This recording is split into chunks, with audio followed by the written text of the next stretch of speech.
కరివేపాకు చెట్టుకి చాలా పెద్ద స్టోరీ ఉంది. యాక్చువల్లీ ఇది మా ఓనర్స్ది.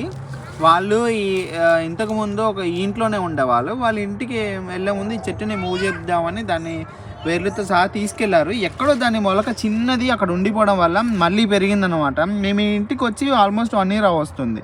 అయితే ఈ 1 year గ్యాప్లో నరాలు అంటున్నా, అది వేర్లలోంచి చిన్న మొలక వచ్చిందన్నమాట. బ్రాహ్మణి దాన్ని గమనించి జాగ్రత్తగా ఒక ఆల్మోస్ట్ 6 months నుంచి కాపాడుకుంటూ వస్తుంది.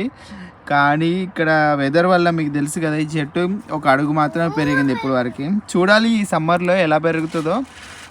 హోప్ పెరుగుతుందని ఎక్స్పెక్ట్ చేస్తున్నా, చూడాలి మరి. మాకు మాత్రం ఆ కరివేపాకుతో చాలా కష్టాలు ఉంటాయి. కరివేపాకు అయితే ఇక్కడ మనకి దొరకదు, దొరికినా కానీ చాలా ఎక్స్పెన్సివ్.